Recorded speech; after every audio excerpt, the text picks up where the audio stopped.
I was out on the West Coast trying to make a buck. Things didn't work out, and I was down on my luck.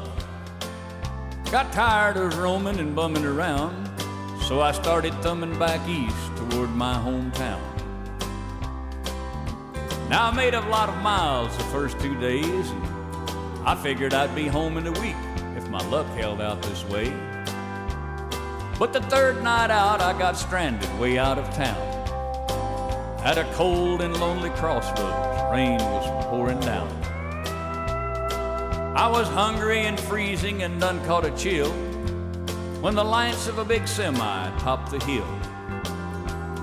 Lord, I sure was glad to hear them air brakes come on. And I climbed into that cab where I knew it would be warm. At the wheel sat a big man. He weighed about 210. He stuck out his hand and said with a grin, "Big Joe's the name," and I told him mine. He said the name of my rig is Phantom 309. Well, I asked him why he called his rig such a name, and he said, "Son, this old Mac can put 'em all to shame. Well, there ain't a driver or a rig running any line that's seen nothing but taillights from Phantom 309. Well, we rode and talked the better part of the night when the lights of a truck stop came in sight. He said, "I'm sorry, son, this is as far as you go, 'cause I've got to make a turn just on up the road." Well, he tossed me a dime as he pulled her in low and said, "Have yourself a hot cup on old Big Joe." When Joe and his rig roared out in the night and nothing flat, he was clean out of sight. Well, I went inside and ordered me a cup and told the waiter Big Joe was a-setting me up.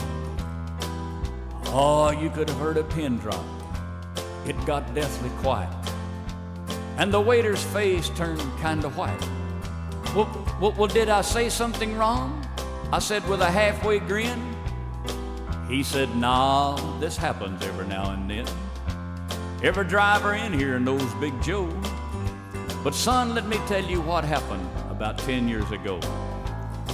At the crossroads tonight where you flagged him down, there was a busload of kids a-coming from town. And they were right in the middle when Big Joe topped the hill. It could have been slaughter, but he turned his wheels. Well, Joe lost control and went into a skid. Gave his life to save that bunch of kids. There at that crossroads was the end of the line for Big Joe and Phantom 309. But every now and then some hiker will come by, and like you, Big Joe will give him a ride. Here, have another cup and forget about the dime. Keep it as a souvenir from Big Joe and Phantom 309.